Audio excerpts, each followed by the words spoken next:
మీకా గ్రంథము మొదటి అధ్యాయము మొదటి 7 వచనాలను మనము ధ్యానించబోతా ఉన్నాము, చూడబోతా ఉన్నాము. ఇది థర్డ్ మెసేజ్, మూడో మెసేజ్. నేను మొదటి మెసేజ్‌లో మీకా గ్రంథము ఎందుకు చదవాలి అనేటువంటిది చెప్పాను. రెండో మెసేజ్‌లో మీకా ఎవరు? మీకా గ్రంథం యొక్క నిర్మాణము ఎలా ఉంది?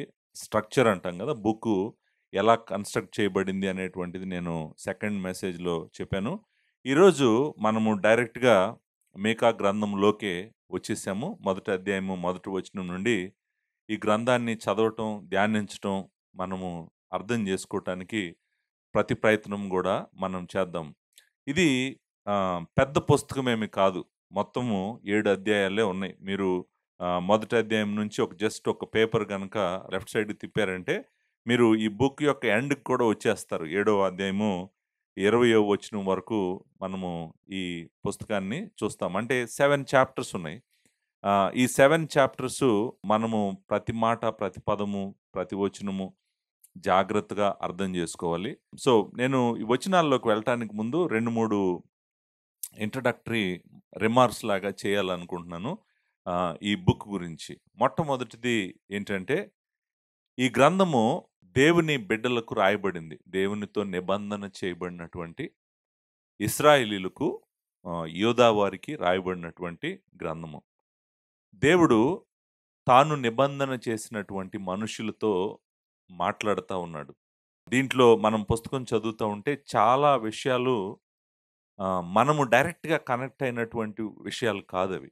షోమ్రోన్ గురించి కానివ్వండి, యెరూషలేము గురించి గానివ్వండి, యోధా గురించి గానివ్వండి, లేకపోతే ఇశ్రాయేల్ గురించి గానివ్వండి, అక్కడ జరుగుతున్న పరిస్థితుల గురించి గానివ్వండి, చుట్టుపక్కల ఉన్నటువంటి దేశాల గురించి గానివ్వండి, వాటన్నిటికి మనము డైరెక్ట్‌గా కనెక్ట్ అయినటువంటి పీపుల్ కాదు మనం.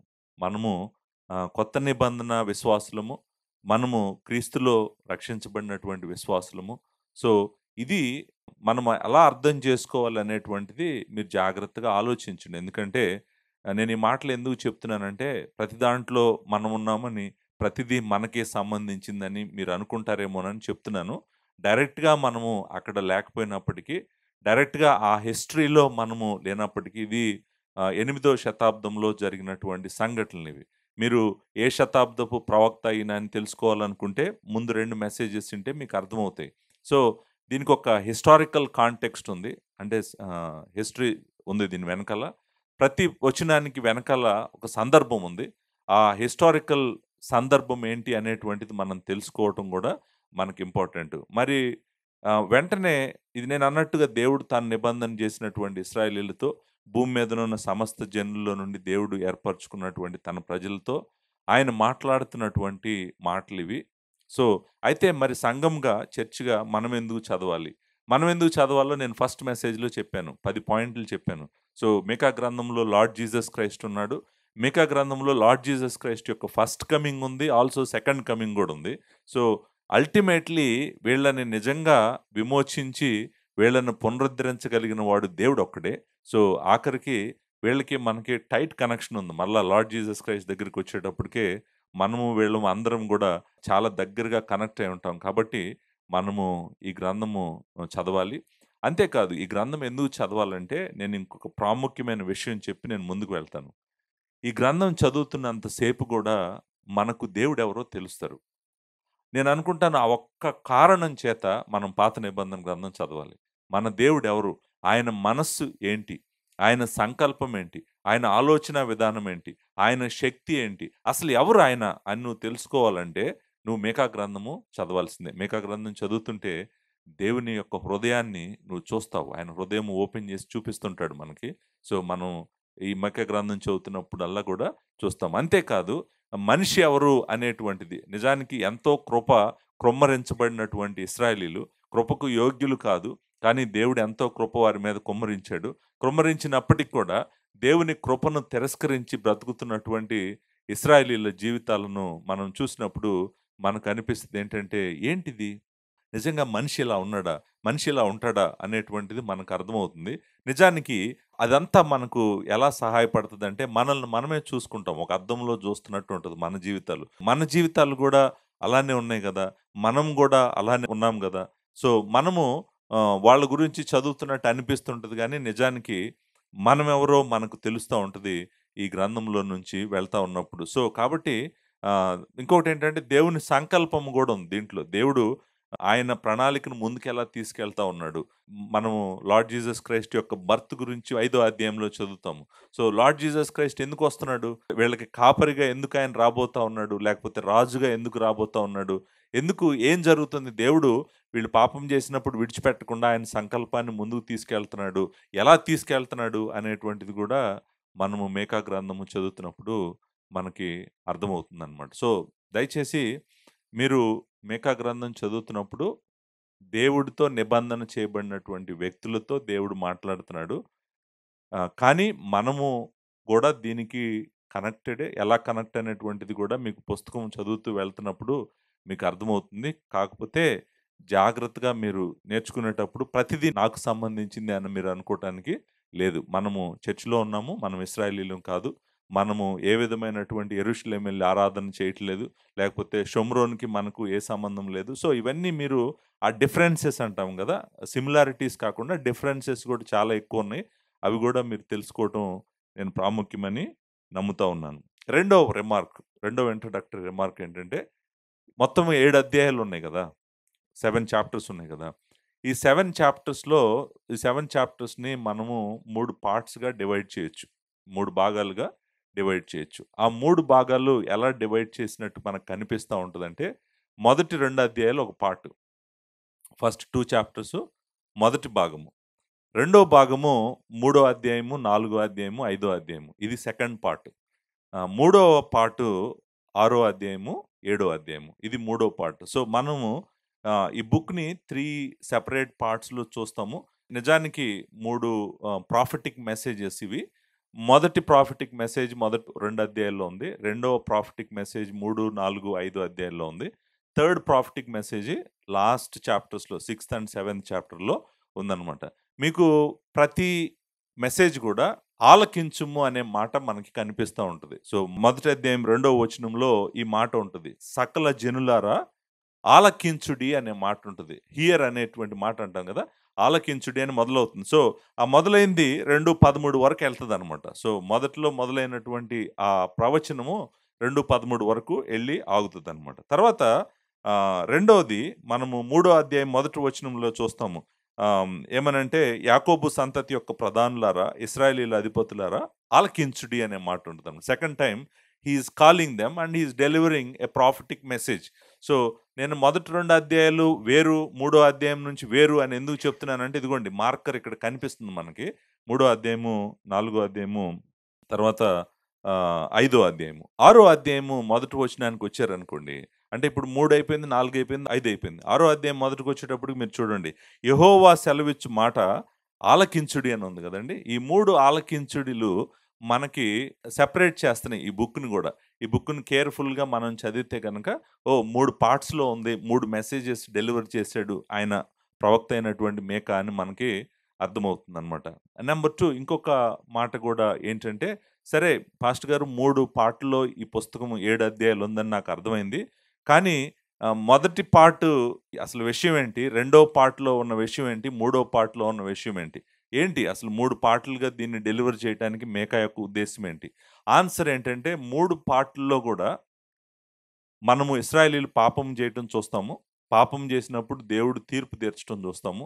తీర్పు తీర్చిన తర్వాత వదిలిపెట్టకుండా మరలా వాళ్ళని ఆయన దగ్గరికి తెచ్చుకోవడం చూస్తాం. మొదటి భాగంలో అదే ఉంది. రెండో భాగంలో గూడా అదే ఉంది. మూడో భాగంలో గూడా అదే ఉంది. ఏముంది మొదటి భాగంలో? వాళ్ళు పాపం జేస్తారు. తర్వాత దేవుడు వారిని పాపాన్ని బట్టి వారిని శిక్షిస్తాడు. శిక్షించిన తర్వాత విడిచిపెట్టకుండా వారిని మరలా ఆయన దగ్గరికి తెచ్చుకుంటాడు. ఇది మొదటి భాగం. ఆ మొదటి 2 అధ్యాయాల్లో మనం అదే చూస్తాం. మరి 3, 4, 5 అధ్యాయాల్లో ఏం చూస్తాము? మరలా అదే చూస్తాం. వాళ్ళు పాపం చేశారు. దేవుడు వాళ్ళని శిక్షించాడు. తర్వాత మరలా వాళ్ళని ఆయన దగ్గరికి తెచ్చుకున్నాడు. మరి మూడో భాగంలో ఏం చూస్తాం? మూడో భాగంలో కూడా అదే చూస్తాం. వాళ్ళు పాపం చేశారు. వాళ్ళు ఆయన వాళ్ళని శిక్షించాడు. తర్వాత వాళ్ళని ఆయన దగ్గరికి తెచ్చుకున్నాడు. సో, రిపిటేటివ్ అంటాం మనం గదా! Cycle 1, cycle 2, cycle 3. ఫస్ట్ సైకిల్‌లో ఎలా ఎళ్ళింది, సెకండ్ సైకిల్‌లో ఎలా ఎళ్ళింది, థర్డ్ సైకిల్‌లో ఎలా ఎళ్ళింది. But cycles are very similar. అవి ఫస్ట్, సెకండ్, థర్డ్‌లో అలా ఉన్నట్టే ఉంటది. సో, అయితే ఎందుకు ఇట్లా 3 సైకిల్స్‌లో చేయటం ఎందుకు? ఒకేసారి మొత్తము మెసేజ్ అంతా డెలివరీ చేయొచ్చు కదా! అని అన్నారనుకోండి. దానికి ఆన్సరు ఏంటంటే, ఫస్ట్ సైకిల్‌లో నేషన్స్‌తో మాట్లాడతాడు. దేశాలతో మాట్లాడతాడు. యూదా, ఇశ్రాయేల్‌తో మాట్లాడతాడు. డైరెక్ట్‌గా కంట్రీస్‌తో మాట్లాడుతున్నట్టు మాట్లాడతాడు మొదటి సైకిల్‌లో. రెండో సైకిల్‌లో లీడర్‌షిప్‌తో మాట్లాడతాడు. అధిపతులు లేకపోతే నాయకులుంటారు గదా! ఫస్ట్ సైకిల్‌లో దేశము ఫోకస్‌గా ఉంటది. రెండో సైకిల్‌లో లీడర్‌షిప్ ఫోకస్‌గా ఉంటది. ఎందుకంటే, ఒక దేశము దేవుడితో నడిచినా, దేశము దేవుడిని విడిచిపెట్టి నడిచినా, దాని వెనకాల both political and spiritual leadership very important. So, రెండో సైకిల్‌లో లీడర్‌షిప్‌తో మాట్లాడతాడు. మూడో సైకిల్‌లో ప్రజలందరితో గూడా మాట్లాడతాడు. So, nations, leadership and everyone. So, ఇవి ఇలా 3 సైకిల్స్‌లో ఈ ప్రాఫెటిక్ మెసేజెస్ వెళ్ళటం జరుగుతుందనమాట. అర్థమైంది గదా! ఇప్పుడు బుక్ యొక్క స్ట్రక్చరు. అలాగే ఫస్ట్ సైకిల్ ఫోకస్ అంతా గూడా నేషన్సు, రెండో సైకిల్ ఫోకస్ అంతా లీడర్‌షిప్, మూడో సైకిల్ ఫోకస్ అంతా గూడా అందరిని తీసుకొని వస్తున్నట్టుగా మనము ఆహ్, చూస్తామనమాట. సో, ఇవి రెండే ఇంట్రడక్టరీ రిమార్క్స్. నేననుకుంటాను ఈ పుస్తకము ఎందుకు మనం చదవాలి? రెండోది ఈ పుస్తకం ఎలా అరేంజ్ చేయబడిందనేటువంటిది మనకి చక్కగా ఈ పుస్తకంలోకి మనం తీసుకొనొస్తది. జాగ్రత్తగా మనం ఇంకా చదవటానికి, అర్థం చేసుకోవటానికి ప్రయత్నం చేద్దాం. నేను మొదటి అధ్యాయము, మొదటి 7 వచనాల్లో మనము మొత్తము మన దృష్టంతా గూడా దేవుని మీదే ఉంటదనమాట. ఫస్ట్ 7 చాప్టర్స్‌లో మన ఫోకస్ అంతా గూడా దేవుని మీదే ఉంటది. సో, దేవుడినే చూస్తాము. దేవుడే మాట్లాడుతా ఉంటాడు. సో, మొదటి 7 వచనాల దృష్టి అంతా గూడా దేవుని మీదే ఉండబోతా ఉంది. ఇక్కడ దేవుని గురించి ఒక 7 లక్షణాలు చెప్తాను. ఈ మొదటి 7 వచనాల్లో. మొదటి అధ్యాయము, మొదటి వచనం నుంచి ఏడో వచనం వరకు దేవుని గురించినటువంటి ఒక 7 లక్షణాలను నేను చూపిస్తాను మీకు. చూపిస్తూ మీకు ముందుకు వెళ్తాను. ఇది మొత్తము మాట్లాడుతున్నటువంటి దేవుడే. హ్మ్. ఆయన్నే మనం చూస్తాము. ఆయనే వస్తున్నట్టుగా, ఆయనే మాట్లాడుతున్నట్టుగా మనకి కనిపిస్తా ఉంటుంది. క్వెషన్ ఏంటంటే అసలు ఆయన ఎందుకు వస్తున్నాడు? ఆయన ఎందుకు మాట్లాడుతున్నాడు? ఏమైంది? ఏం జరుగుతుంది? ఇవన్నీ గూడా మనం మాట్లాడటానికి ప్రయత్నం చేద్దాము. కాకపోతే ఈ వచనాల్లో నుంచి వెళ్ళేటప్పుడు మనము దేవుడు ఎలాంటి వాడు? ఎవరు ఈయన? అనేటువంటిది తెలుసుకుంటాం గాబట్టి, ఆయన లక్షణాలను ఒక 7 లక్షణాలను మీకు చూపించడానికి నేను ప్రయత్నం చేస్తాను. సో, మొదటి అధ్యాయము, మొదటి వచనం. మొదటి వచనంలో యోతాము, ఆహాజు, హిజ్కియా అను యూదా రాజుల దినములలో షోమ్రోనును గూర్చియు, యెరూషలేమును గూర్చియు దర్శన రీతిగా మొరష్తీయుడైన మీకాకు ప్రత్యక్షమైన యెహోవా వాక్కు. సో, చాలా ఇన్ఫర్మేషన్ ఉంది. నేను ఫస్ట్ 2 ఆహ్, సెర్మన్స్‌లో నేను దీని గురించి ఎక్స్‌టెన్సివ్‌గా మాట్లాడాను. ఈ ఇన్ఫర్మేషన్ అంతా గూడా మీరు వెనక్కెళ్ళి ఒకవేళ వినకపోతే గనక లాస్ట్ 2 మెసేజెస్ వినండి. వింటే మీకు అర్థమవుతుందనమాట. ఆయన ప్రవక్తను పరిచయం చేస్తుంది ఈ వచనము. ఎవరు మీకా? అసలు మీకా ఎందుకు ఇక్కడున్నాడు? ఆయన ఏం చేస్తున్నాడు? ఏం మాట్లాడుతున్నాడు? అనేటువంటి బ్యాక్‌గ్రౌండ్ స్టోరీ అంతా గూడా, బ్యాక్‌గ్రౌండ్ అంతా గూడా చెప్తున్నటువంటి వచనము. మీకా ఏ కాలపు వాడు? ఏ కాలపు వాడంటే మనము ఎగ్జాక్ట్‌గా టైము హిస్టరీలోకెళ్ళి పాయింట్ చేయొచ్చు. ఏ కాలపు వాడు? యోతాము, ఆహాజు, హిజ్కియా. ఈ ముగ్గురు యూదాకి రాజులుగా ఉన్నటువంటి కాలంలో మీకా ఉన్నాడు. మీకా ఏ ఊరు వాడు అనేటువంటిది గూడా ఇక్కడ మనం చూస్తాము. మొరష్తీయుడు అనేటువంటి మాట మనం ఇక్కడ చదివాము. ఈ ఊరు ఎక్కడుంది అనేటువంటిది నేను ఆల్రెడీ చెప్పాను లాస్ట్ 2 మెసేజెస్‌లో. మీరు ఎగ్జాక్ట్‌గా ఈ ఊరు యెరూషలేముకి ఎంత దూరంలో ఉంది. తర్వాత ఈయన ఆ ఊరు నుంచి వచ్చినప్పటికి కూడా నేను ఇంకొకటి కూడా చెప్పాను. ఈయన యెషయాకి కంటెంపరరీ. మీరు యెషయా దగ్గరికి వెళ్లారనుకోండి, మీరు యెషయా గ్రంథము ఓపెన్ చేయండి. యెషయా గ్రంథము మొదటి అధ్యాయము, మొదటి వచనంలో మనము యెషయా ఏ కాలంలో ప్రవక్తగా ఉన్నాడో మనకు తెలుస్తది. మొదటి అధ్యాయం మొదటి వచనంలో ఉజ్జియా, యోతాము, ఆహాజు, హిజ్కియాను యోధా రాజుల దినములలో యోధాను గూర్చియు, యెరూషలేమును గూర్చియు. మనకు ఎగ్జాక్ట్‌గా నేననుకుంటాను మీకా కన్నా కొంచెం పెద్దవాడు యెషయా. ఎందుకంటే యెషయా ఉజ్జియా కాలంలో గూడా ఉన్నాడు. తర్వాత మిగిలిన యోతాము, ఆహాజు, హిజ్కియా ఈ ముగ్గురు సేమ్ రాజులు. ఈయనున్న కాలంలో ఆయనున్నాడు. ఆయనున్న కాలంలో ఈయనున్నాడు. నేననుకుంటాను వాళ్ళిద్దరూ కంటెంపరరీస్. కంటెంపరరీస్ అంటే ఒకే కాలంలో ఉన్నటువంటి వాళ్ళు. సో, ఈ బ్యాక్‌గ్రౌండ్ అంతా నేను ఆల్రెడీ చెప్పేసాను ఫస్ట్ 2 మెసేజెస్‌లో. మరలా నేనిక్కడ టైము తీసుకోకుండా మనం ముందుకు వెళ్ళిపోదాము. సో, యోతాము 750-735 బీసీ టైం వాడు. ఆహాజు 735-715 బీసీ. అలాగే హెజ్కియా 715-686 బీసీ. సో, వీళ్ళు ముగ్గురు దగ్గర దగ్గర 8వ శతాబ్దము, హెజ్కియా 7వ శతాబ్దం లోపలికి కూడా వచ్చాడు. సో, వీళ్ళ రాజులు, వీళ్ళ కాలము, వీళ్ళ చరిత్ర అంతా కూడా నేను ఆల్రెడీ ఎక్స్‌ప్లెయిన్ చేశాను. యోధా రాజుల దినములలో అన్నాడు గదా! యోధా రాజుల దినములు అన్నాడు గానీ, ఇక్కడ ఇశ్రాయేలీయుల రాజులని ఎవ్వరిని కోట్ చేయలేదీయన. మీరు గమనించాల్సినటువంటి అబ్జర్వేషన్ ఇది. ఆహ్, 2 కింగ్డమ్స్ అయిపోయింది గదా! మనం తెలుసు సొలొమోన్ చనిపోయిన తర్వాత 2, 2 రాజ్యాలుగా యోధా అండ్ ఇశ్రాయేల్ 2 ముక్కలయిపోయింది. నార్త్‌లో ఉత్తర భాగంలో ఏమో ఇజ్రాయెల్ దేశం ఉంది. సౌత్‌లోనేమో యోధా ఉంది. సో, ఈ 2 కంట్రీస్‌లో గూడా ఈయనంట సౌత్‌లో ఉన్నటువంటి యోధాకి ప్రవక్తగా ఉన్నాడంట. అంటే సదరన్ కింగ్డమ్ యొక్క ప్రాఫిట్ ఈయన. ఈయన నార్దర్న్ కింగ్డమ్ యొక్క ప్రాఫిట్ కాదు. ఒకవేళ నార్దర్న్ కింగ్డమ్‌కి ప్రాఫిట్ అనుకోండి, ఇక్కడ రాజులు మెన్షన్ చేసినప్పుడు ఆయన ఏమని మెన్షన్ చేసేవాడంటే, ఓహ్! ఇశ్రాయేలీయుల రాజులు ఇదిగో ఈళ్ళున్నారు ఈయన ప్రవచించే కాలంలో అనే మాటలు మనం చదివేవాళ్ళం. కానీ ఇక్కడ ఇజ్రాయెల్‌కి సంబంధించిన రాజులు ఎవరు లేరు. మీరు హోషేయ గ్రంథానికి రండి ఒకసారి. హోషేయ గ్రంథంకొచ్చారనుకోండి. హోషేయ ఎవరి ప్రవక్త, ఎక్కడ ప్రవక్త అనేటువంటిది మీకు అర్థమవుతుంది. దగ్గర దగ్గర మీరు హోషేయతో కూడా కొంత ఓవర్‌లాప్ ఉంది. అందుకే నేను మరలా ఇక్కడికి తీసుకొచ్చాను. ఇక్కడ మీకు ఇంట్రెస్టింగ్ అబ్జర్వేషన్ గమనిస్తారు. ఉజ్జియా, యోతాము, ఆహాజు, హిజ్కియా అను యోధా రాజుల దినములలో యెహోయాషు కుమారుడైన యరొబాము అను ఇశ్రాయేలు రాజు దినములలో బెయేరు కుమారుడైన హోషేయకు ప్రత్యక్షమైన యెహోవా వాక్కు. ఇక్కడ యోధా రాజులను మెన్షన్ చేశాడు. ప్యారలల్‌గా ఎవరిని మెన్షన్ చేశాడు? ఇశ్రాయేల్ రాజును కూడా మెన్షన్ చేశాడు. అంటే అర్థం ఏంటంటే, ఆయన ఏమని చెప్తున్నాడంటే, నేను మాట్లాడబోతున్నటువంటి ప్రవచనాలు ఇజ్రాయేలీయులకు సంబంధించిన, అంటే నార్దర్న్ కింగ్డమ్ కూడా సంబంధించినటువంటిది అనేటువంటిది మనకి అర్థమవుతుందన్నమాట. సో, ఇది వెరీ ఇంపార్టెంట్ మార్కర్ అన్నమాట. ఆమోసుకు రండి. ఆమోసు గ్రంథము 1వ అధ్యాయంకి రండి. యూదా రాజైన ఉజ్జియా దినములలోను, ఇశ్రాయేల్ రాజుగు యెహోయాషు కుమారుడైన యరొబాము దినములలోను అనే మాట మనకి ఇక్కడ యూదా రాజులను చూస్తాము. అలాగే ఇశ్రాయేలు రాజును కూడా మనం చూస్తాం. అంటే ఈయన మెసేజ్ అంతా కూడా నార్దర్న్ కింగ్డమ్ కాబట్టి, ఈయన సదరన్ కింగ్డమ్ నుంచి వచ్చాడు. కానీ మెసేజ్ అంతా కూడా నార్దర్న్ కింగ్డమ్ మాట్లాడుతున్నాడు కాబట్టి ఆ మార్కర్స్ కనపడతా ఉంటాయి అన్నమాట. సో, మనము మేకా దగ్గరికి వచ్చేటప్పటికే నార్దర్న్ కింగ్డమ్ అంటే ఇశ్రాయేలీయుల రాజులను ఆయన మెన్షన్ చేయలేదు. సో, అంటే ఆయన ప్రాఫిటిక్ మినిస్ట్రీ అంతా కూడా, ప్రవక్తగా అంతా కూడా ఆయన యోధాలోనే ఉన్నాడు. యోధాలోనే ఉండి యోధాలోనే ప్రవచించాడు. సో, చాలా ప్రవచనాలు ఇశ్రాయేలీయుల గురించి కూడా ఉన్నాయి. ఇశ్రాయేల్ గురించి కూడా ఉన్నాయి.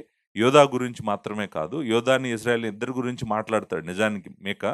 కానీ ఆయన నార్దర్న్ కింగ్డమ్ మీద ఫోకస్ లేదు. ఆయన సదరన్ కింగ్డమ్‌లోనే ఉన్నాడు. నేను లాస్ట్ మెసేజెస్‌లో చెప్పినట్టుగా గుర్తు నాకు తెలిసి, యెషయా యెరూషలేములో ఉన్నప్పుడు మీకా కూడా యెరూషలేములో ఉన్నాడు.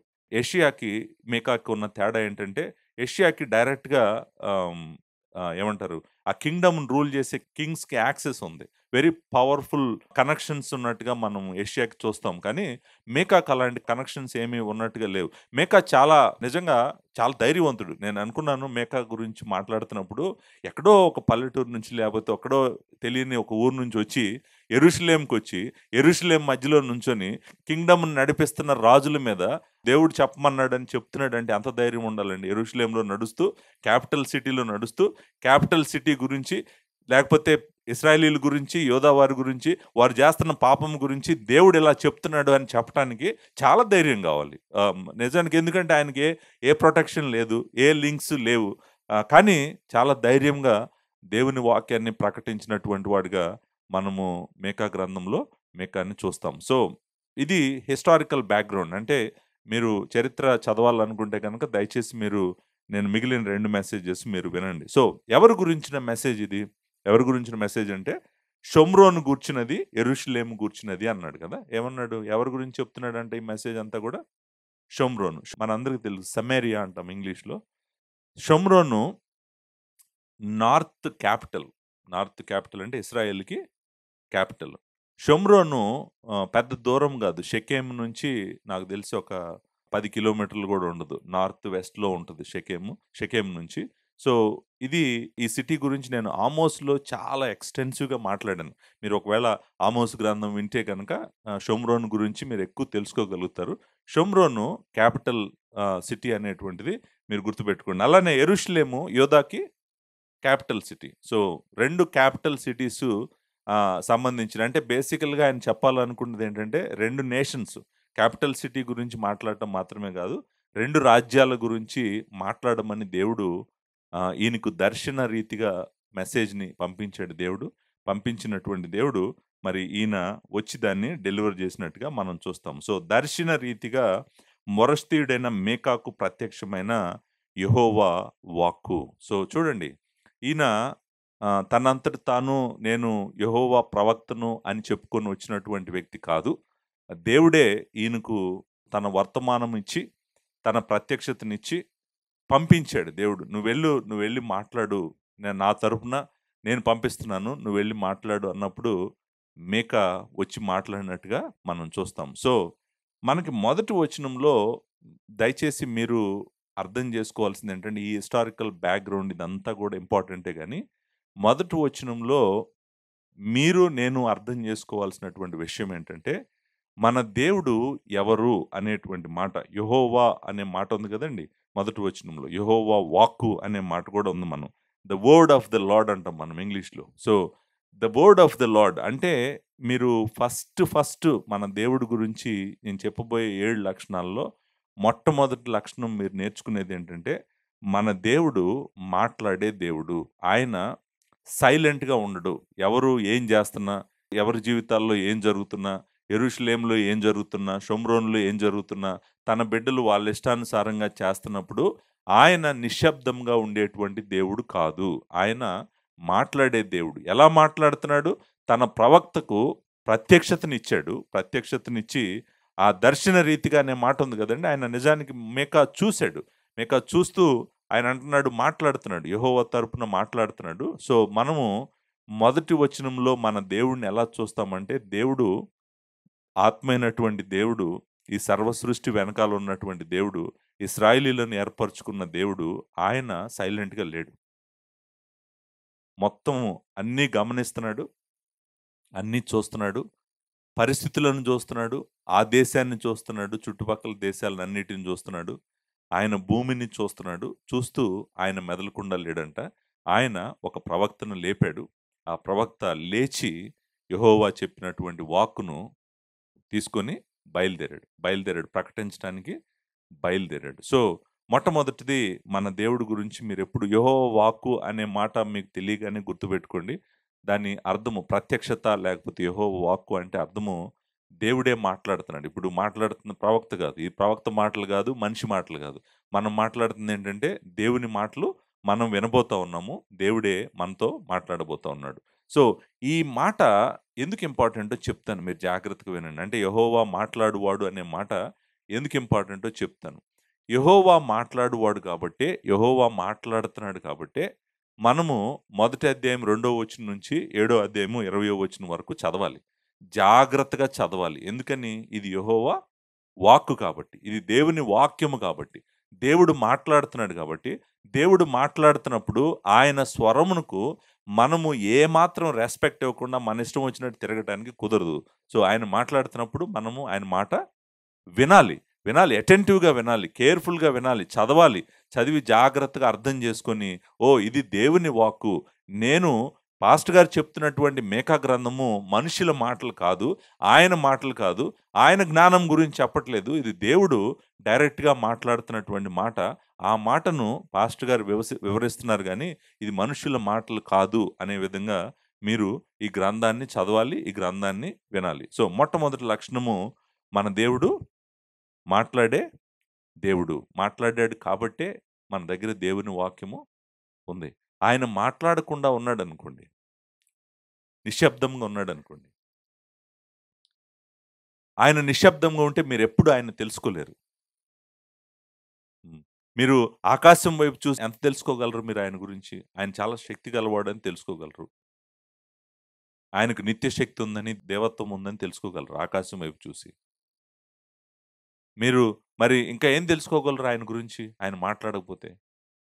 ఆయన మాట్లాడకపోతే, ఆయనొచ్చి సృష్టిలోకొచ్చి, ఆయన ఏదైనా కార్యాలు చేయకపోతే, మీరెప్పుడు ఆయన గురించి తెలుసుకోలేరు. ఆయన నిశ్శబ్దంగా ఉన్నాడనుకోండి, మనం ఎప్పుడు చీకటిలోనే బ్రతుకుతాము. చీకటిలోనే చనిపోతామనమాట. కానీ ఆయన మాట్లాడుతున్నప్పుడు మన దగ్గరకు వెలుగు వస్తా ఉంటది. ఆ వెలుగును మనం అర్థం చేసుకొని గనక మన జీవితాలు చక్కగా అలా తీసుకువెళ్తే మనకు మంచిది. నేననుకుంటాను యెరూషలేములో మీకా నిలబడి ఈ వాక్యము మాట్లాడుతా ఉన్నప్పుడు, యెహోవా వాక్కు అని చెప్పి మాట్లాడుతా ఉన్నప్పుడు, నేననుకుంటాను యెరూషలేం అంతా గూడా, అలాగే ఇశ్రాయేల్ దేశం అంతా గూడా, అందరూ అటెన్షన్‌లోకి వచ్చేసేయాల్సిన పరిస్థితి ఇది. అంటే దేవుడు మాట్లాడుతున్నాడు అనేటువంటిది వాళ్ళు వినగానే వాళ్ళ చెవులు పెద్దయి జేసుకొని, దేవుడు ఏం చెప్తున్నాడని జాగ్రత్తగా వినాల్సినటువంటి సమయము. కానీ, ఈ పుస్తకం అంతా చదువుతుంటే వాళ్ళు అలా విన్నట్టేమీ నాకు అనిపించట్లేదు. సో, ఒకవేళ ఈరోజు గూడా ఆయన వాక్యము ప్రకటించబడతా ఉన్నప్పుడు మనుషులు గనక దీనిని సీరియస్‌గా తీసుకోకుండా, ఓహ్! పాస్టర్ గారు ఏదో ఆయన ఒక గ్రంథం తర్వాత ఒక గ్రంథం చెప్పుకుంటా వెళ్తున్నాడు అని గనక విడిచిపెట్టారంటే, దేవుని ప్రత్యక్షత మీ కన్నుల ఎదుటకొచ్చి, మీ చెవుల దగ్గరికొచ్చిన తర్వాత గూడా, మీరు ఆ ప్రత్యక్షతకు రెస్పాండ్ అవ్వలేదంటే, తప్పకుండా మనము శిక్షకు పాత్రులమవుతాం. గుర్తుపెట్టుకోండి. ఎందుకంటే, మనం మాట్లాడుతుంది నా ఒపీనియన్స్ కాదు. నా మాటలు కాదివి. నా ఒపీనియన్స్ కూడా కాదు. యెహోవా యొక్క వాక్కు. అది మనం ఎప్పుడు గూడా గుర్తుపెట్టుకోవాలి. రెండో పాయింటు రెండో వచనంకొద్దాం. రెండో వచనంకొచ్చినప్పుడు, సకల జనులారా ఆలకించుడి. భూమి నీవును నీలోనున్న సమస్తము చెవియొగ్గి వినుడి. జాగ్రత్తగా మీరు గమనించండి. ఇక్కడ ఆపుతాను నేను. సకల జనులారా ఆలకించుడి. ఆలకించుడి అనే మాట ఉంది గదండీ! ఆహ్, all of you, all the nations అంటే నిజానికి ఆయన మాట్లాడుతూ అడ్రెస్ చేస్తుంది మనము షోమ్రోను తర్వాత యెరూషలేము అని మొదటి వచనం చెప్పినప్పటికి కూడా ఆయన ఎవరిని పిలుస్తున్నాడు? సకల జనులను పిలుస్తున్నాడు. అంతేకాదు భూమిని గూడా పిలుస్తున్నాడు. భూమి నీలో ఉన్న సమస్తమును చెవియొగ్గి వినుడి, ఆలకించుడి. వెరీ ఇంపార్టెంట్ మాట. మనం హియర్ అని అంటాం గదా! హియర్ అంటే అర్థము చెవులు తగిలి దేవుని వాక్యము వెనక్కెళ్ళిపోయి మనకి ఏం ఉపయోగం లేని మాట కాదు. హియర్ అంటే అర్థము. ఆలకించుడి అంటే అర్థము ఆహ్, చెవులతో వినటమని గాదు. చెవులతో విని, విన్నదాన్ని జాగ్రత్తగా అర్థం జేసుకోవటం. ఆలకించటం అండి. ఆలకించుడి అనంటే ఆలకించుడి మాత్రమే కాదు, ఆయన ఇంకొక మాటన్నాడు. చెవియొగ్గి వినుడి అన్నాడు గదా! అంటే వెరీ అటెంటివ్‌గా పే అటెన్షన్ అనే మాట అంటాం గదా! మనం ఇంగ్లీష్‌లో. సో, చెవియొగ్గి వినుడి అంటే అర్థమేంటి?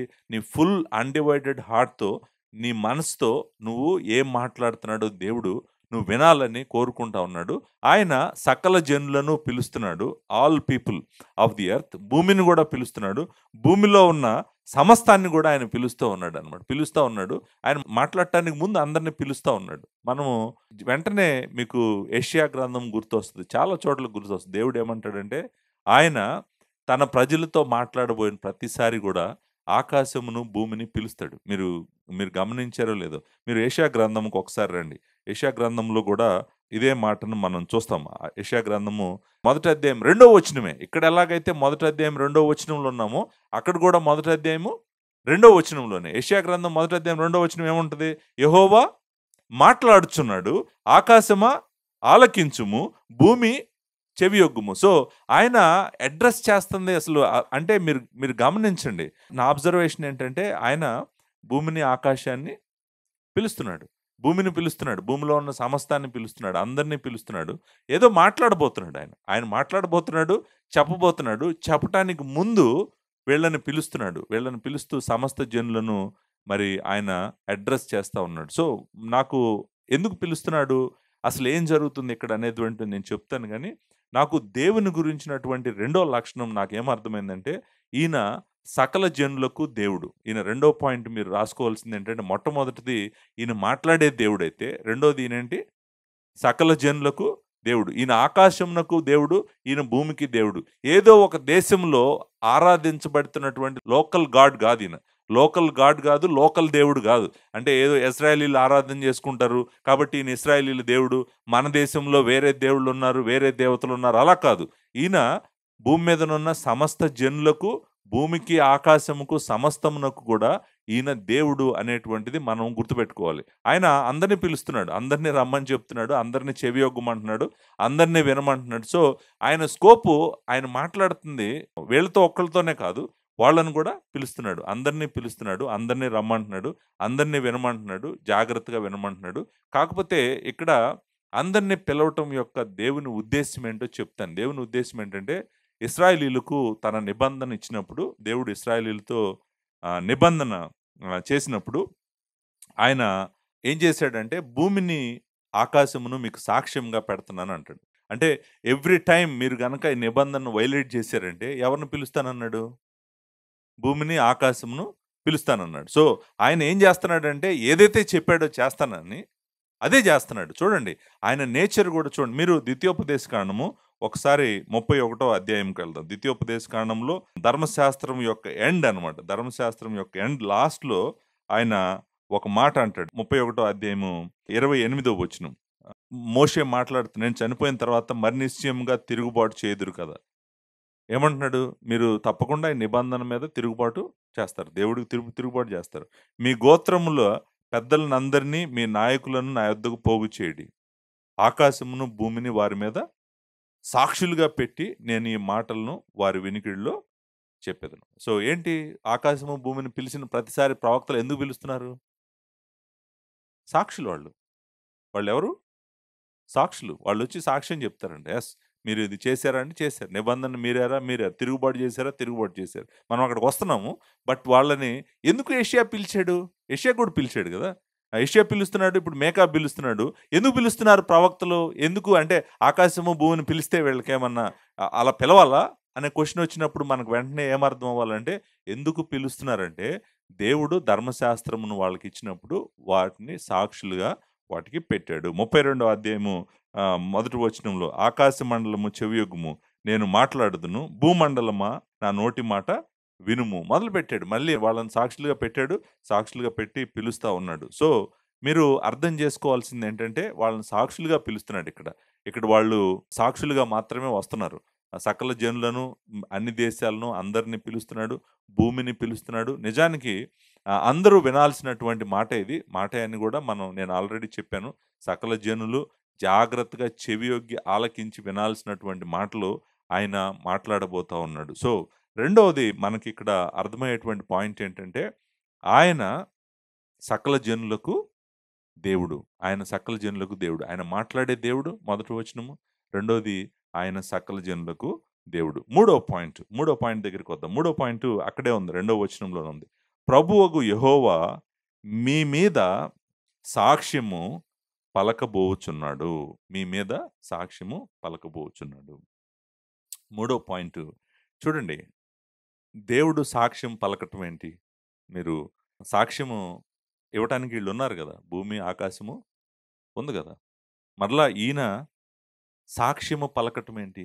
యెహోవా సాక్ష్యం పలకటం ఏంటి?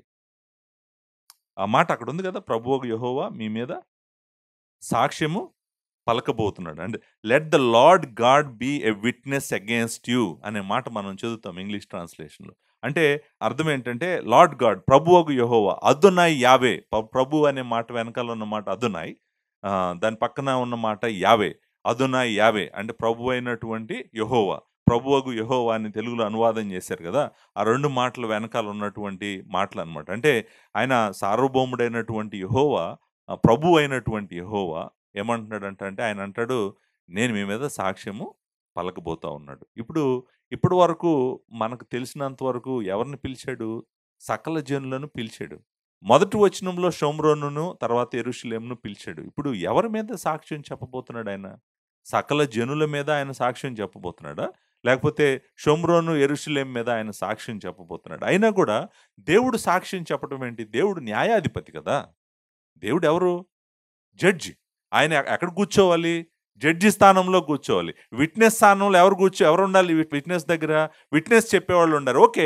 ఆకాశం ఉంది, భూమి ఉంది విట్‌నెస్ చెప్పటానికి. మరలా ఈయన సాక్ష్యం ఎందుకు చెప్తున్నాడు? యెహోవా అనేటువంటి మాట మనం అర్థం చేసుకోవాలి. ఆయన సాక్ష్యము చెప్తాడంట. ఆయన జడ్జి కూడా, ప్లస్ ఆయన ఆల్సో విట్‌నెస్ గూడా అండి. చూడండి, ఇక్కడ మనం అర్థం చేసుకోవాల్సిందేంటంటే, ఆయన సాక్ష్యము చెప్పబోతున్నాడు అనేటువంటి మాట మనందరి జీవితాల్లో వణుకు పుట్టించాలి. ఎందుకు వణుకు పుట్టించాలో చెప్తున్నాను వినండి. ఎందుకంటే, ఆయన నీ హృదయాంతరంగములలో జరుగుతున్న దాన్ని చూస్తున్నాడు. నీ నిర్ణయాలను చూస్తున్నాడు. నీ ఆలోచనలను చూస్తున్నాడు. నీ క్రియలను చూస్తున్నాడు. అన్నిటిని కంప్లీట్‌గా, క్లియర్‌గా చూడగలిగిన వాడు ఆయన ఒక్కడే. ఆయన witness is a perfect witness. ఇప్పుడు భూమి, ఆకాశము చూడలేకపోవచ్చు. అన్ని చోట్ల అదే భూమి లేదు గదా! అన్ని చోట అదే ఆకాశం లేదు గదా! అనుకున్నా గూడా మనము అవి చూడలేకపోవచ్చు. మనిషి లోపల అంతరంగంలో ఏమున్నాయో వాటికి తెలీదు నిజానికి. కానీ ఈయనంట మన దేవుడు ఎలాంటి దేవుడంట అంటే, మన మీద సాక్ష్యం ఇవ్వటానికి సాక్షిగా గూడా నిలబడతాడండి. అంటే అంటే నాకు ఇది చదువుతున్నప్పుడు ఏమనిపించిందంటే, ఓహ్! ఆయన జడ్జి మాత్రమే కాదు, ఆయన సమస్తము తెలిసిన వాడిగా నిలబడి మన మీద సాక్ష్యం చెప్పాడనుకోండి. దేవుడే సాక్షిగా నిలబడి సాక్ష్యం చెప్పాడనుకోండి. ఎలా ఉంటది ఇంకా చూడండి మన పరిస్థితి. సో, ఆయనంట ప్రభువగు యెహోవా మీ మీద సాక్ష్యం పలకబోచున్నాడు. నేననుకుంటాను అందరి మీద సాక్ష్యం పలుకుతాడాయన. భూమి మీద ఉన్న సకల జనుల మీద పలుకుతాడు. ప్రాముఖ్యంగా ఈ పుస్తకం యొక్క కాంటెక్స్టు సందర్భము షోమ్రోను, యెరూషలేం గాబట్టి వారి మీద ఆయన సాక్ష్యము పలకబోతా ఉన్నాడు. సో, మూడో పాయింట్ మనకేమర్థమవుతుందంటే, మన దేవుడు సాక్ష్యమిచ్చేటువంటి దేవుడు. సాక్ష్యమిచ్చువాడు. సాక్ష్యమిచ్చు దేవుడు. ఆయన మాట్లాడే దేవుడు. తర్వాత ఆయన సకల జనులకు దేవుడు. మూడోది ఆయన సాక్ష్యమిచ్చేటువంటి దేవుడిగా గూడా మనం మన దేవుడిని చూస్తా ఉన్నాము. మనము జాగ్రత్తగా ఉండాలి. ఆయన విషయంలో గనక ఆయన అంటాడు, "నాకన్నీ తెలుసు" అంటున్నాడు. "నాకు తెలియనిది ఏదీ లేదంటున్నాడు." అసలు మీరు ఎక్కడికెళ్తున్నారో, మీరేం జేస్తున్నారో, మీ జీవితాలు ఎలా ఉన్నాయో నాకన్నీ తెలుసు. నేను ఊరికనే రావట్లేదు ఇక్కడికి. నేను ఊరికనే మాట్లాడట్లేదు మీ జీవితాల్లోకొచ్చి. ప్రవక్తని ఎక్కడో ఏదో ఊర్లో ఉన్న ప్రవక్తని యెరూషలేం పంపించి యెరూషలేం వీధుల్లో ప్రకటించమని చెప్పడంలో నాకు ఉద్దేశ్యం లేదనుకుంటున్నారా? మీరేం జేస్తున్నారో నాకు తెలీదనుకుంటున్నారా? అనేటువంటి విధంగా ఆయన మాట్లాడుతున్నట్టుగా మనం చూస్తా ఉంటాం. తర్వాత ఇంకొక మాట గూడా ఉంది. పరిశుద్ధ ఆలయంలో నుండి ప్రభువు మీ మీద సాక్ష్యము పలకబోచున్నాడు. ఆయన నిజానికి సాక్ష్యం గురించి మాట్లాడాము. కానీ ఇప్పుడు ఇంకొకటి కూడా ఏంటంటే, ఆయనంట తన పరిశుద్ధాలయంలో ప్రభువుగా ఉన్నాడంట. ఆయన నిజంగా పరిశుద్ధాలయంలో ప్రభువుగా ఉండటం అనేటువంటిది చాలా ఇంపార్టెంట్ విషయం ఇది. నిజానికి చాలా ఎక్స్‌టెన్సివ్‌గా మాట్లాడాలి. మనము యెషయా గ్రంథం 6 అధ్యాయంలో కూడా చూస్తాము. ప్రభువు తన ఆలయంలో ఉన్నట్టుగా మనం చూస్తా ఉంటాము. ఆయనను నిత్యము పరిశుద్ధుడు, పరిశుద్ధుడు, పరిశుద్ధుడు అని ఆయనను ఆరాధిస్తా ఉన్నట్టుగా మనం చూస్తాము. ఆయన నివాస స్థావరం అది. ఎక్కడైతే ఆయన మహిమ అంతట్లో కూడా చూపిస్తూ ఆయన నివాసం ఉంటాడో, ఆ నివాస స్థావరంలో ఆయనున్నాడంట. అక్కడి నుంచి సమస్తము గమనిస్తా ఉన్నాడంట. ఇక్కడ ఒక మాటుంది. నేను ఆ మాట గురించి మాట్లాడాలనుకుంటున్నాను. ఆయన పరిశుద్ధ ఆలయంలో నుండి ప్రభువు మీ మీద సాక్ష్యం ఇచ్చి ఉన్నాడు. పరిశుద్ధ ఆలయము ఆయన ఆలయంలో ఉన్నాడు. ఆలయంలోనే మాత్రమే కాదు గానీ, ఆ ఆలయంకున్న ప్రాముఖ్యత ఏంటంటే, అది పరిశుద్ధమైంది. పరిశుద్ధమైంది లేకపోతే పవిత్రమైనటువంటిది. మనము ఇంగ్లీష్‌లో సెట్ అసైడ్ అంటాం. వేరు చేయబడింది. అది ఆయనది. ఆయన కోసం ప్రత్యేకంగా వేరు చేయబడిన దాన్ని మనం హోలీ అంటాం. హోలీ అంటే అన్నిట్లో కలిసుంది కాదు. అందరిలో కలిసున్నది హోలీ కాదు. ఏదైతే తనను తాను వేరు చేసుకుంటదో, ప్రత్యేకించుకుంటదో దాన్ని మనం ఏమంటామంటే పవిత్రమైంది లేకపోతే పరిశుద్ధమైంది అని అంటామనమాట. సో, అందుకే ఆయనను పరిశుద్ధమైన దేవాలయంలో ఉన్న ప్రభువుని ఆహ్, నిజంగా ప్రభు అనే మాట ఉంది కదండీ! ప్రభు అంటే అర్థం ఏంటంటే king. He is the real king. ప్రభు అనే మాట అంతే గదండీ! ప్రభు అంటే అర్థం మనం ప్రభు అని ఎవరిని పిలుస్తాము? రాజులకు రాజుని, ప్రభువులకు ప్రభువుని, ప్రభు అని పిలుస్తాం మనం. ఎవరిని బడితే వాళ్ళని ప్రభు అని పిలవం. సో, ఆయన మీరు చూడండి. మీరు యెషయా గ్రంథం 6 అధ్యాయంకి రండి. ఇక్కడ కొంచెం ఎక్స్‌ప్లనేషన్ అవసరము. నేను అందుకని ఇక్కడికి తీసుకొస్తున్నాను మీకు. యెషయా గ్రంథం 6 అధ్యాయంలో రాజైన ఉజ్జియా మృతి పొందిన సంవత్సరంలో అత్యున్నత సింహాసనం నందు ప్రభువు ఆసీనుడై ఉండగా నేను చూచితిని. ఆయన చూసినప్పుడు మూడో వచనం సైన్యములకు అధిపతి యెహోవా పరిశుద్ధుడు, పరిశుద్ధుడు, పరిశుద్ధుడు సర్వలోకము ఆయన మహిమతో నిండి ఉన్నదని గొప్ప స్వరముతో గాన ప్రతిగానములు చేయుచుండిరి. వారి కంఠస్వరం వలన గడప కమ్ముల పునాదులు కదులుచు మందిరము ధూమము చేత నిండగా ఇప్పుడు ఆయన మందిరంలో ఉన్నాడు. ఆయన సింహాసనం మీద ఆసీనుడై ఉన్నాడు.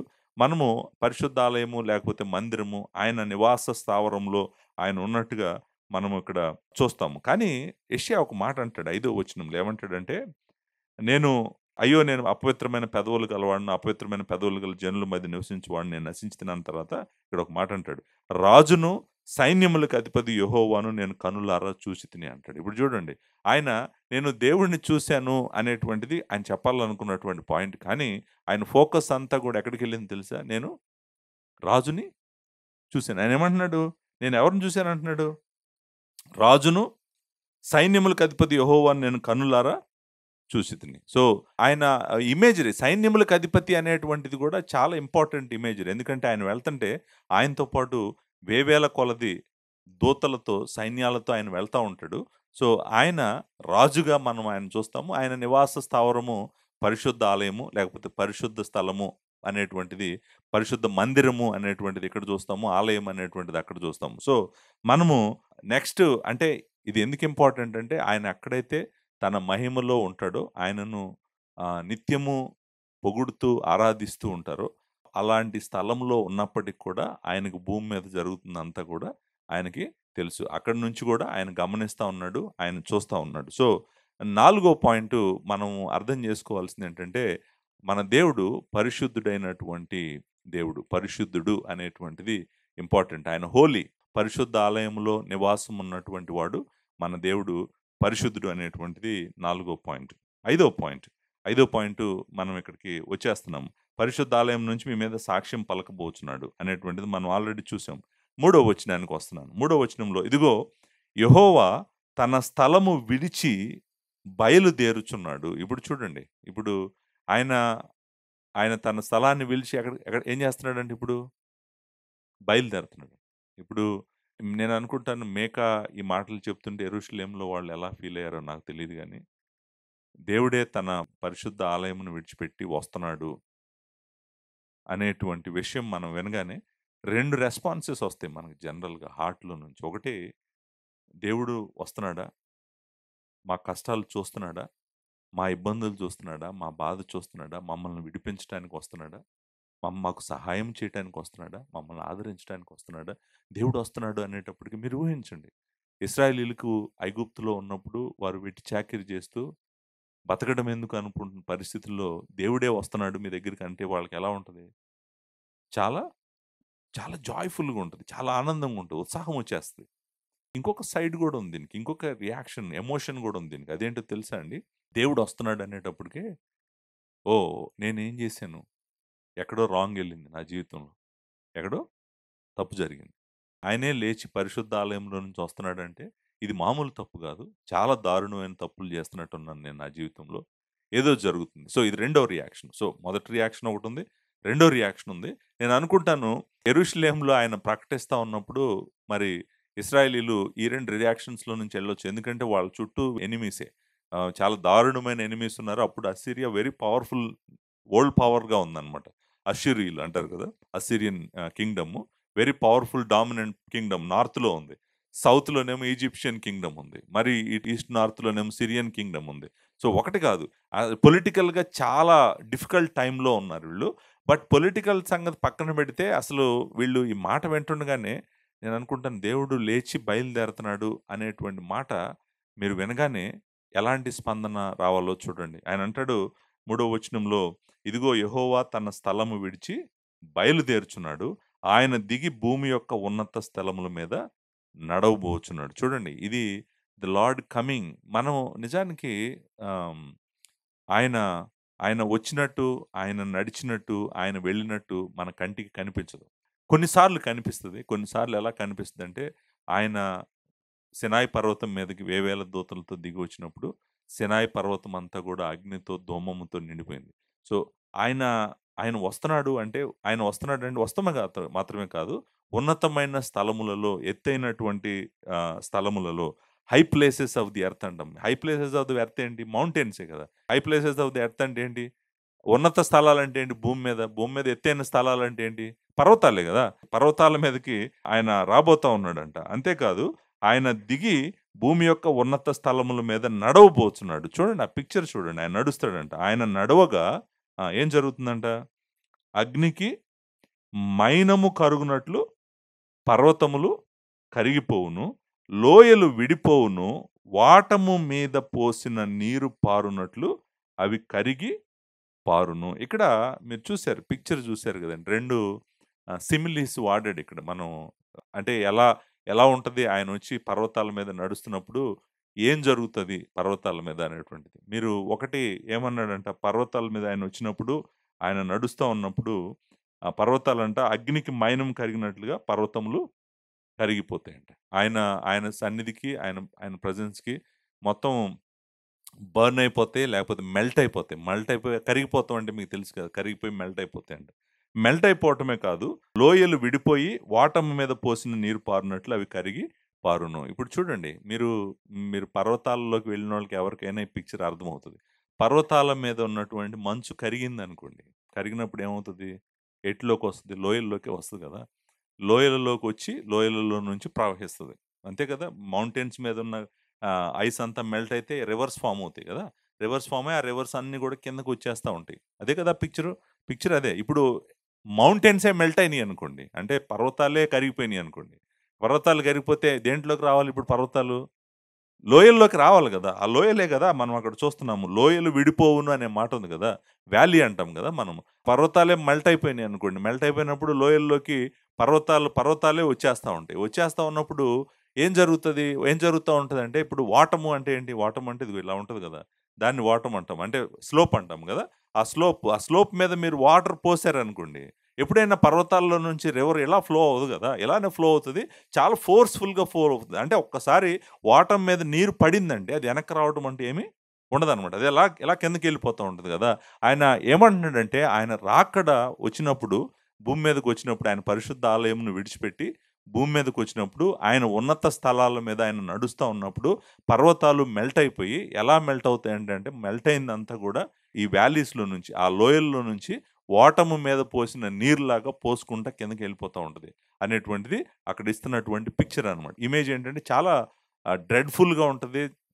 చాలా భయమేస్తది. అసలు మీరు చూసారు గదా! ఇశ్రాయేలీలు సినాయి పర్వతం మీదకి ఆయన వచ్చినప్పుడు, సినాయి పర్వతం మండుతూ ధూమము, అగ్నితో ఉన్నప్పుడు ఇశ్రాయేలీయులు అందరూ వణికిపోయారు. ఆయన అంటారు, "మేము దూరం నుంచి చూడగలం. అసలు ఆయన మాట్లాడొద్దని చెప్పండి. ఆయన్ని మాట్లాడొద్దు. మేము తట్టుకోలేకపోతున్నాం. ఆయన మాట్లాడితే మేము తట్టుకోలేము. అసలు నీతో మాట్లాడమను" అని మోషేతో అంటారు. "నీతో మాట్లాడమను. నువ్వేం చెప్తే మేము దాన్ని వింటాము." అది అసలు ఎలాంటి పిక్చరో చూడండి. ఆయన దిగొచ్చాడనుకోండి పర్వతాల మీదకి. పర్వతాల మీదకు దిగొచ్చినప్పుడు పర్వతాలన్నీ గూడా మెల్ట్ అయిపోవటం. మొత్తం మెల్ట్ అయిన పర్వతాలు మెల్ట్ అయిపోవటం ఏంటి? అసలు అంటే ఎలాంటి యాక్టివిటీ ఉంటదో చూడండి ఆయన వస్తా ఉన్నప్పుడు. సో, మన దేవుడు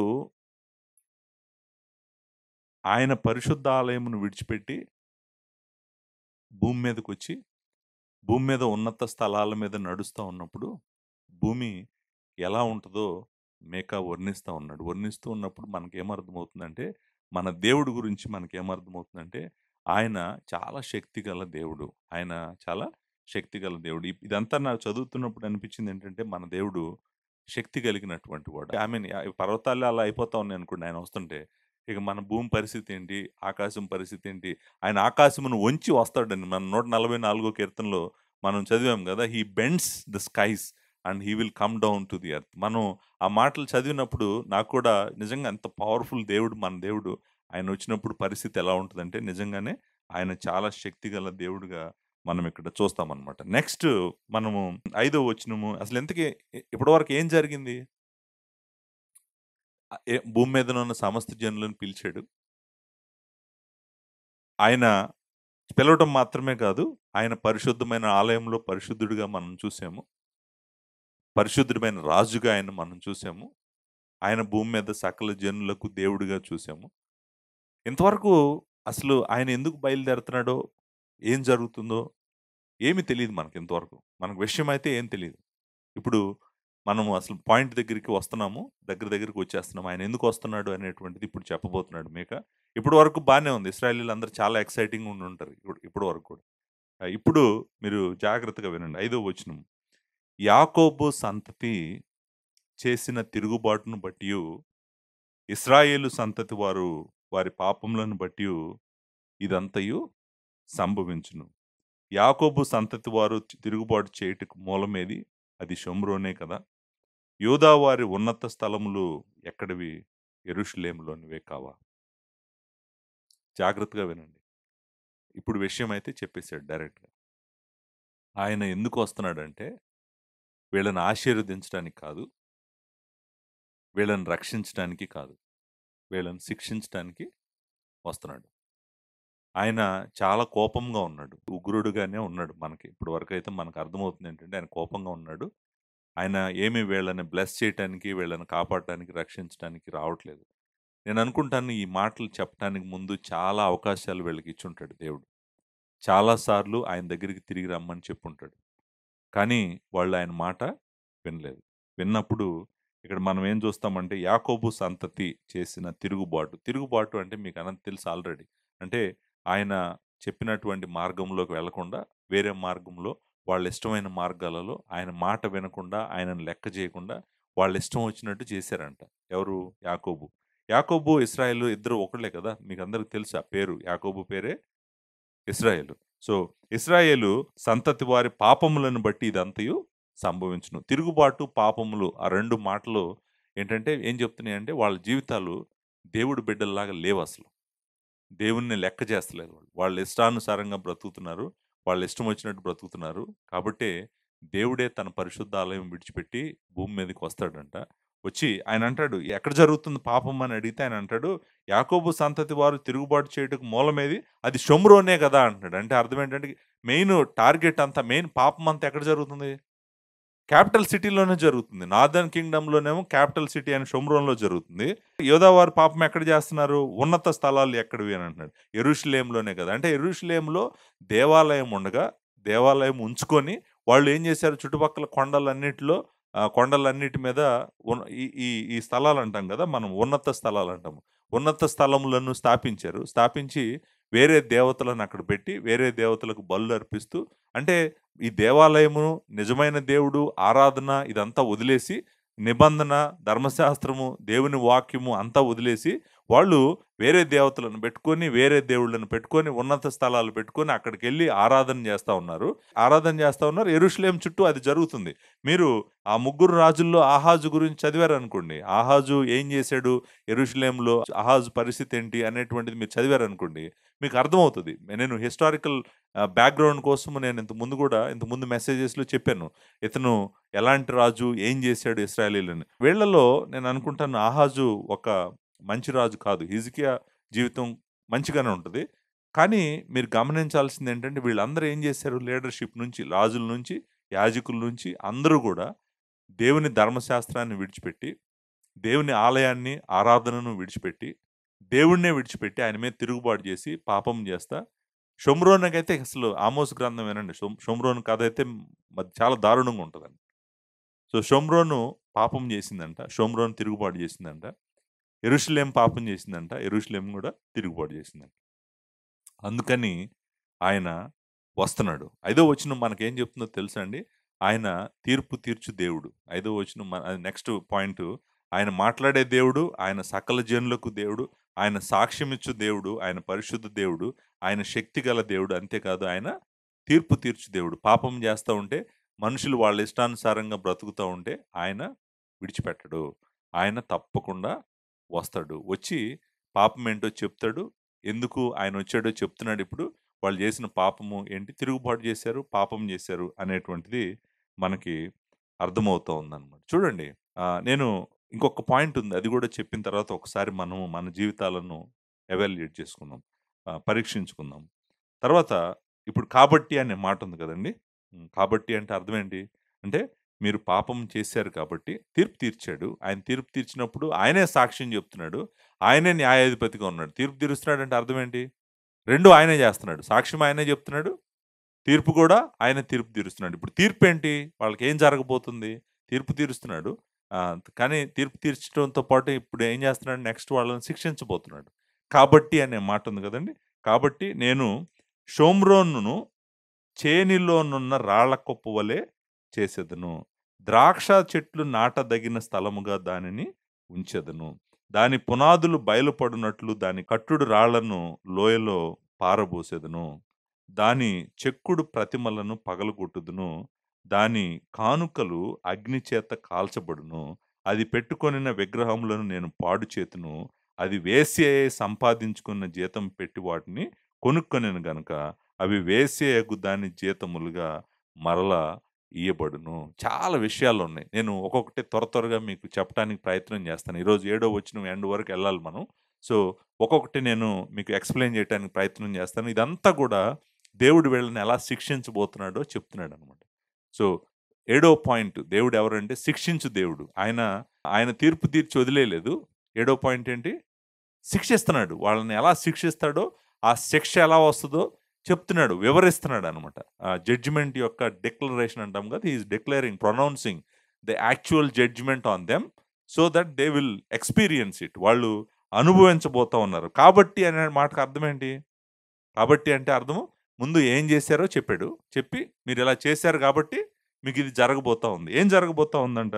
నేను షోమ్రోనును చేనిలోనున్న రాళ్ల కుప్ప వలె చేసేదను. అంత ఒమ్రీ స్థాపించినటువంటి పట్టణం ఇది. నేను ఆమోసు గ్రంథంలో చాలా చెప్పాను షోమ్రోన్ గురించి. నేనిక్కడ మళ్ళీ మాట్లాడట్లేదు. దయచేసి మీరు ఆమోస్ గ్రంథం వినండి.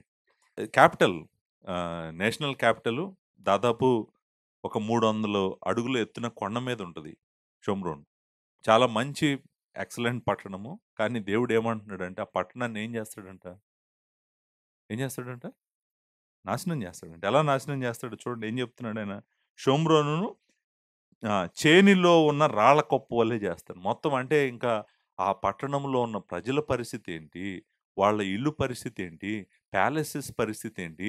రోడ్ల పరిస్థితి ఏంటి? మొత్తం అసలు ఆ పట్టణము రాళ్ళ కుప్పలాగా చేయటం అంటే అర్థం ఏంటంటే, ఇప్పుడు మనం మోడర్న్ టైమ్స్‌లో మాట్లాడాలంటే మాసివ్ బాంబ్స్ ఏసేసి మొత్తం ముక్కలు, ముక్కలు చేస్తే రాళ్ళ ముక్కలైపోతది చూడండి పట్టణం అంతా కూడా. అదిగో అది పిక్చర్ అన్నమాట. అలా అలా చేస్తానంటున్నాడు దేవుడు. ఎవరిని? షోమ్రోనుని. షోమ్రోన్ అలా చేస్తానంటున్నాడు. నంబర్ 1. అంతేకాదు, ద్రాక్ష చెట్లు నాటదగిన స్థలముగా దాన్ని ఉంచెదను. అంటే అర్థం ఏంటంటే పొలంలాగా అయిపోద్దనమాట. ఇంక దాని దాని తర్వాత ఈ రాళ్ళ కుప్పలన్నీ తీసి పక్కన పెట్టామనుకోండి, ఇక దున్నుకొని ఏం చేసుకోవచ్చు మనం దాంట్లో? ద్రాక్ష తోటలు నాటుకోవచ్చండి. అంటే పొలం అయిపోతుంది. అంటే చూడండి, ఇమాజిన్ ఒక పెద్ద సిటీని మొత్తం ముక్కలు, ముక్కలు చేసి రాళ్ళన్నీ పక్కన పడేసేసి మళ్ళీ దున్నుతున్నారనుకోండి. దున్ని వాళ్ళు ద్రాక్ష చెట్లు నాటుతున్నారనుకోండి. అలా చేస్తానంటున్నాడు. దాని పునాదులు బయలుపడునట్లు దాని కట్టుడు రాళ్లను లోయలో పారబోదోసెదను. సో, ఆయన చెప్పాను గదా! ఆ పునాదులతో సహా మొత్తం రాళ్ళన్నీ తీసి ఆ పట్టణం అంతా కొండ మీద ఉందని చెప్పాను గదా నేను. దాన్ని రాళ్ళన్నీ కిందకి నెడితే చాలు. ఎళ్లి ఏడ పడతాయి? లోయలోకి పడిపోతాయన్నమాట. లోయలే గదా! అన్ని వైపులా ఉంది ఆ పట్టణానికి. సో, అంటే ఇక పునాదులే లేకుండా పునాదులు బయలుపడినట్లు దాని కట్టుడు రాళ్ళన్నిటిని లోయలో పారదోస్తానంటున్నాడు. అంతేకాదు, ఇంకొక మాట అన్నాడు. దాని చెక్కుడు ప్రతిమలను పగలగొట్టుదును. ప్రతిమలు అంటే మీకు అందరికి తెలుసు కదా! నేను మీకు చెప్పాల్సిన అవసరం లేదు. ప్రతిమలు కార్వ్డ్ ఇమేజెస్ అంటే రాళ్ళ మీద, వాటి మీద చేసినటువంటి దేవుళ్ళను, దేవతలను. అంటే ఈ పట్టణంలో ఏం జరుగుతుంది? విగ్రహారాధన జరుగుతుంది. జీవము గల దేవుడి దగ్గరికొచ్చి, సృష్టికర్త అయిన దేవుడి దగ్గరికొచ్చి, ఆయనతో నిబంధన చేసి ఇప్పుడేం చేస్తున్నారు ఈళ్ళు? విగ్రహారాధన చేస్తున్నారు. ఆయనేమంటున్నాడో తెలుసా అండి? దాని చెక్కుడు ప్రతిమలను పగలగొట్టుదును. దాని కానుకలు అగ్ని చేత కాల్చబడును. కానుకలు అంటే దేవాలయాలు గూడా పెట్టుంటారు ఈళ్ళు ప్రతిమలకి. దేవాలయాలు పెట్టారు. దేవాలయాలన్నీ డెకరేట్ చేసుంటారు. డెకరేట్ చేసి కానుకలతో బాగా, బాగా ఎక్స్‌పాన్షన్ ప్రాజెక్ట్స్ అయి పెట్టి మొత్తం బ్యూటిఫుల్ టెంపుల్స్ లాగా చేసుంటారు కానుకలతో. అంటే కానుకలు గూడా ఎవరిచ్చారు? ఇశ్రాయేలీలే. షోమ్రోన్ ఎవరిది? ఇశ్రాయేలీల క్యాపిటల్. ఇశ్రాయేలీల క్యాపిటల్‌లో మీరు టెంపుల్స్ పెట్టి, ఈ టెంపుల్స్‌లో విగ్రహాలను పెట్టి ఆరాధన చేస్తా ఉన్నారు. వాటికి కానుకలిస్తే ఇంకా బాగా మంచిగా కట్టుంటారు. కట్టినప్పుడు ఆయన ఏమంటున్నాడంటే వాటిని అగ్ని చేత కాల్చబడును. అది పెట్టుకొనిన విగ్రహములను నేను పాడు చేసేదను అన్నాడు. విగ్రహాలను గూడా మొత్తం అంటే టెంపుల్సు ఈ సిటీయే గాదు. సిటీయే ఇళ్ళు గాదు, రోడ్లు గాదు. మొత్తం టెంపుల్స్ అన్నీ గూడా ఎళ్ళిపోతాయంట. అన్నిటిని తీసేస్తానన్నాడు. తీసేసి ఇక్కడ ఒక మాటన్నాడు. అది వేశ్య అయి సంపాదించుకున్న జీతం పెట్టి వాటిని కొనుక్కొనెను అంటున్నాడు. చూడండి, అంటే చూడండి మీరు బయలు వర్షిప్ అంటారు. ఆరాధన అంటారు గదా! ఆ దేవాలయం దగ్గర బయలు దేవతను ఆరాధన చేస్తా ఉన్నప్పుడు టెంపుల్ దగ్గర ప్రాస్టిట్యూట్స్ కూడా ఉంటారు. టెంపుల్ ప్రాస్టిట్యూషను, వాళ్ళ దగ్గర వచ్చిన ఇన్‌కమ్ కొంత దేవాలయానికి వెళ్ళటం ఇదంతా అసలు మనం ఊహించలేమనమాట. అంటే దేవునితో సహవాసం చేయాలంటే టెంపుల్ బయటున్నటువంటి వేశ్యలతో సహవాసం చేయాలని చెప్పేటువంటి ఒక దారుణమైన కల్ట్ అనమాట ఇది. బయలుదేవతకు సంబంధించినటువంటి కల్ట్. ఆ కల్ట్‌లో ఆ వేశ్యల ద్వారా సంపాదించిన కానుకలతో ఈ దేవాలయంలో అన్నీ కట్టారంట. ఆ దేవాలయంలో ఉన్నవన్నీ కొన్నారంట. అంటే ప్రాస్టిట్యూట్స్ ఎర్న్ చేసిన మనీతో కొంత ఫండింగ్ జరిగిందంట. ఫండింగ్ జరిగినప్పుడు ఆయనేమంటున్నాడు, అది వేశ్య అయి సంపాదించుకున్న జీతం పెట్టి వాటిని కొనుక్కొనెను గనుక, అవి వేశ్యయగు దాని జీతముగా మరలా ఇవ్వబడును. ఎవరో వస్తారంట. ఎవరో వచ్చి మొత్తం దాన్నంతటిని పట్టణాన్ని నేలమట్టం చేయటం మాత్రమే కాదు, దేవాలయంలోకెళ్ళి వాళ్ళ టెంపుల్స్ అన్నీ నాశనం చేసి, ఆ టెంపుల్స్‌లో ఉన్నటువంటి most valuable things and money అంతా తీసుకొని, నేను అనుకుంటాను ఇది ఒక మాసివ్ ఆర్మీ వస్తది. ఆర్మీ సైనికులు లేకపోతే ఆర్మీ జనరల్స్ అందరూ లోపలికెళ్ళి అదంతా కూడా పోగు చేసుకుంటారు. పోగు చేసుకొని ఆ డబ్బులన్నీ మేబీ తీసుకెళ్ళి మళ్ళీ వాళ్ళు వేసీల మీద ఖర్చు పెట్టుకుంటారు. ఆయనేమంటాడంటే బేసికల్‌గా నువ్వు ఏదైతే చేసి సంపాదించావో తిరిగి మళ్ళీ ఆ డబ్బులు మళ్ళీ అక్కడికే చేరబోతా ఉన్నాయి. ఎందుకంటే భయంకరమైనటువంటి ఒక జనము వీళ్ళ మీదకి రాబోతా ఉంది. వీళ్ళ జీవితాల్లో నాశనము చూడబోతున్నారు. చూడండి, దేవుని ప్రజలు అంటే ఆయన కంటి పాపలా ఉండి కాపాడుకుంటున్నటువంటి తన ప్రజలు ఆయనను విడిచిపెట్టి ఆయన మీద తిరుగుబాటు చేస్తే దేవుడేమన్నాడు? మీరు నా ప్రజలైనా కూడా మీరు నా మాట వినకపోతే మీ జీవితాలు నేలమట్టమే అవుతాయి. లాస్ట్ పాయింటు మనము ఆయన ఎవరు అని మనం అర్థం చేసుకుంటే ఆయన శిక్షించే దేవుడు. ఇప్పుడు మనము ఏం అర్థం చేసుకోవచ్చు ఒక చర్చ్‌లో ఉన్నటువంటి న్యూ టెస్టమెంట్ బిలీవర్‌గా ఈ 7 వచనాల్లో నుండి మనం ఏం అర్థం చేసుకోవచ్చు? కొన్ని మాటలు నేను మీకు చెప్తాను. మీ జీవితాల్లో జరుగుతుందంతా కూడా దేవుడికి తెలుసు. మనము గనక దేవుడు తెలిసినా కూడా మనము ఆయన మీద తిరుగుబాటు చేస్తూ మన ఇష్టానుసారంగా మనం బ్రతికితే గనక దేవుడు సైలెంట్‌గా ఉంటాడని కూడా దయచేసి మీరు అనుకోకండి. నేను కొత్త నిబంధనలో ఉన్నాను. దేవుడు నన్నేం చేయడు. నేనెలా బ్రతికినా పర్వాలేదు అని మీరేం అనుకోకండి. ఆయన మొత్తము చూస్తున్నాడు. మీ గురించి సాక్ష్యము చెప్తాడు. ఆయన మిమ్మలను ఎలా మరలా ఆయన దగ్గరికి తెచ్చుకోవాలో ఆయనకు తెలుసు. ఆ తెచ్చుకోవటం అనేటువంటిది చాలా పెయిన్‌ఫుల్‌గా ఉంటది మన జీవితాల్లో. ఆయన నెమ్మదిగా అయితే ఉండడు. ఆయన తప్పకుండా వస్తాడు. తీర్పు తీరుస్తాడు. శిక్షిస్తాడు. శిక్షించిన తర్వాత ఏం చేస్తాడనేటువంటిది రెండో అధ్యాయంలో ఇంక శిక్ష అవ్వలేదు గదా! శిక్ష అయిన తర్వాత వీళ్ళని వదిలేస్తాడా? లేకపోతే మళ్ళీ దగ్గరికి తెచ్చుకుంటాడా అనేటువంటిది నేను మీకింకా చెప్పలేదు. సో, కాకపోతే మీరు మాత్రం గుర్తుపెట్టుకోండి. దేవుని దగ్గరికొచ్చిన ప్రజలు ఆయనను పోలి ఉండాల్సింది గానీ, ఆయనను విడిచిపెట్టి, ఆయనకు వీపు చూపించి, ఆయన మీద తిరుగుబాటు జేసి, మన ఇష్టానుసారంగా పాపము జేస్తా ఉంటే గనక, మనం గూడా తప్పకుండా దేవుడి శిక్షకి గురవుతాము. అందులో అనుమానం లేదు. న్యూ టెస్టమెంట్ అంతా చెప్తున్నటువంటి ట్రూత్ ఇది. ఇక్కడ ఏ ట్రూత్ ఉందో న్యూ టెస్టమెంట్‌లో గూడా అదే ట్రూత్ ఉందనమాట. కాబట్టి మనము పరిశుద్ధుడైన దేవుడిని ఆరాధిస్తున్నప్పుడు, పరిశుద్ధుడైన దేవుడి దగ్గరికి వచ్చినప్పుడు, మనల్ని మనము వేరు చేసుకుంటూ, మనల్ని మనం పవిత్రంగా ఉంచుకుంటూ, అపవిత్రమైన పనులు చేయకుండా, మనల్ని మనం జాగ్రత్తగా ఉంచుకుంటే గనక, దేవుడు మనల్ని బ్లెస్ చేస్తాడు, వాడుకుంటాడు. లేకపోతే చూస్తాడు, చూస్తాడు, చూస్తాడు. ఒకానొక టైమొచ్చినప్పుడు ఆయనే శిక్షిస్తాడు. శిక్ష చాలా దారుణంగా ఉంటదనేటువంటిది గూడా మనకిక్కడ అర్థమవుతుంది. నేననుకుంటాను మీకా ఇది ప్రకటిస్తా ఉన్నప్పుడు యెరూషలేములో ప్రకటిస్తా ఉన్నప్పుడు మె న్యాచురల్‌గా మనం ఏమనుకుంటామంటే, ఓహ్! వాళ్ళందరూ గోనె పట్టలు కట్టుకొని, ఉపవాసం ప్రకటించి, కన్నీళ్లు గార్చి, దేవుడి వైపు తిరిగుంటారు అని అనుకుంటాం. తిరుగుంటే ఏం జరిగేది తెలుసా? ఇది జరిగేది గాదు. మనం గమనించాల్సింది ఇంకొకటేంటంటే, దేవుడు ఇప్పుడు ఇవన్నీ 7 పాయింట్లు చెప్పాను గదా! 7 పాయింట్ల యొక్క సమ్మరీ ఏంటో చెప్పమంటారండి? ఆయన కృపగల దేవుడు గూడా. ఎందుకో తెలుసా? ఆయన ముందే జెప్తున్నాడు ఏం జేస్తాడో. ఆయన ముందే తన ప్రవక్తను లేపి, ఆ ప్రవక్తకు ప్రత్యక్షత ఇచ్చి, ఆ ప్రవక్తను పంపించి, ఇప్పటికైనా మీరు వినండి. మీ జీవితాలు మార్చుకోండి. ఆ విగ్రహాలను తీసేయండి. మీరు నా వైపు తిరగండి. ఇదంతా మీరు చేస్తుందంతా గూడా నా మీద తిరుగుబాటు అని దేవుడు చెప్తున్నప్పుడు, ముందే వార్నింగ్ ఇస్తున్నాడంటే అర్థమేంటి? ఆయన కృపగల దేవుడు కాదా? ఆయన చేయకముందే వార్నింగ్ వాళ్ళకి పంపించాడు. సో, దేవుని యొక్క కృపను గూడా మనం విస్తారంగా మొదటి 7 వచనాల్లో చూస్తాము. దీంతో నేనిక్కడ ఆపేస్తున్నాను. ఆపేసినప్పుడు next week we will come back and pick up at verse 8. 8వ వచనం నుంచి మనం జాగ్రత్తగా ఈ గ్రంథమంతా గూడా నేర్చుకోవడానికి సహాయము ప్రభువు మనకు చేస్తాడు. దేవుని విస్తారమైన కృప మీ అందరికీ తోడుగా ఉండాలని కోరుకుంటున్నాను. Thank you very much.